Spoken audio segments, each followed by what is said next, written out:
kami akan menjelaskan tentang sejarah sarung songket Melayu Riau.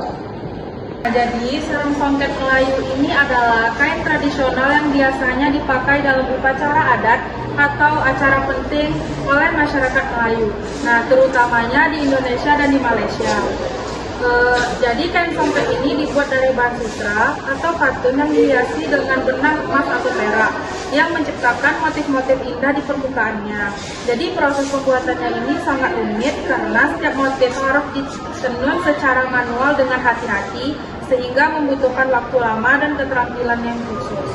Nah, jadi sejarah songket ini sudah ada sejak zaman kerajaan-kerajaan Melayu kuno. Dahulu, songket hanya bisa dipakai oleh keluarga kerajaan atau bangsawan sebagai simbol kekayaan dan status sosial. Motif-motif pada songket biasanya memiliki makna tertentu seperti lambang kemakmuran, kebahagiaan, atau keagungan. Nah, songket ini diperkirakan terpengaruh oleh budaya India dan Timur Tengah karena dahulu banyak pedagang dari daerah tersebut yang datang ke Nusantara. Jadi, kini songket Melayu ini tidak hanya dipakai oleh keluarga kerajaan atau untuk upacara adat, tapi juga dalam perayaan modern dan berbagai acara resmi. Kain ini menjadi simbol kebanggaan budaya Melayu yang kaya dan bernilai tinggi.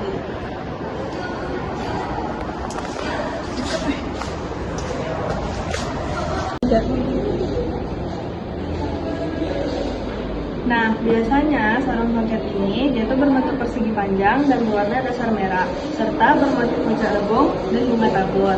Warna merah di sini tuh sering melambangkan keberanian, kemuliaan, dan kehormatan.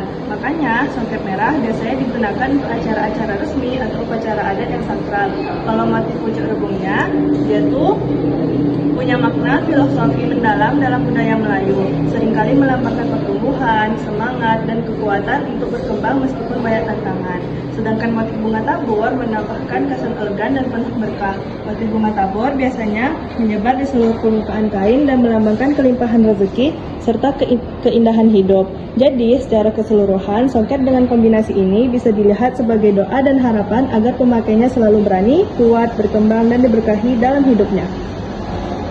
Nah, selanjutnya kami akan menjelaskan salah satu seni musik masyarakat Kabupaten Kampar. Musik ini mulai berkembang di wilayah Kerajaan Pagaluyung sejak abad ke-14 Masehi. Pada masa Hindu-Buddha dan menyebar luas pada masa Islam abad ke-16 Masehi. Celempong terdiri dari celempong, ketepak, dan gong. Jumlah pemainnya adalah 5 orang. Permainan musik ini dapat dimainkan oleh laki-laki maupun perempuan, tetapi secara terpisah. Celempong melambangkan masyarakat Kampar yang terdiri dari kaum pendatang, penduduk lokal, dan pemimpin suku, serta perlambang musyawarah.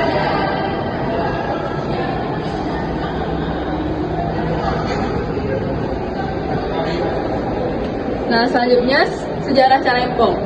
Masyarakat Kampar telah mengenal musik sejak zaman primitif dan saat masih meyakini animisme. Dalam Celempong tidak ada pengaruh musik Arab atau melodi daratan Asia. Celempong mulai dikenal di Sumatera Barat sejak abad ke-14 Masehi dengan nama Telempong. Penyebaran dimulai pada masa pemerintahan Raja Adityawarman dari Kerajaan Pagaruyung. Awalnya, Celempong menggunakan kebudayaan Hindu dan Buddha. Pada abad ke-16 Masehi, musik disesuaikan dengan budaya Islam yang berkembang di Sumatera Barat, khususnya dalam masyarakat Minang dan Kampar. Nah, teman-teman, di sini selanjutnya kami akan menjelaskan mengenai permainan rakyat. Oke, selanjutnya akan kami jelaskan mengenai permainan rakyat ini. Yang pertama itu ada namanya permainan besimbang.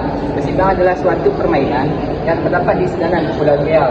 Besimbang ini dimainkan oleh gadis-gadis yang tinggal di tepi laut. Permainan ini ada sejak zaman kekuasaan Sultan Riau pada abad ke-18. Selanjutnya di sini ada permainan bengkek. Permainan bengkek ini adalah salah satu permainan di Riau dengan menggunakan buah bengkek. Di sini biasanya dimainkan oleh anak-anak di halaman rumah.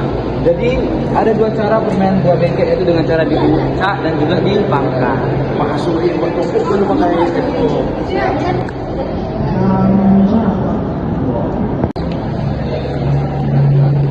Selanjutnya saya akan menjelaskan tentang permainan tali merdeka atau yang biasa disebut dengan permainan lompat tali. Permainan tali merdeka ini adalah permainan meloncat karet yang bersimbol. Permainan ini ada kaitannya dengan tingkah laku perbuatan yang dilakukan. Permainan itu sendiri khususnya pada lompatan yang terakhir. Pada lompatan yang terakhir, tali direnggangkan oleh pemegangnya setinggi kepala tangan yang diajukan ke udara. Kepala tangan tersebut hampir mirip dengan apa yang dilakukan oleh para pejuang ketika mengucapkan kata merdeka. Permainan ini muncul sejak zaman perjuangan.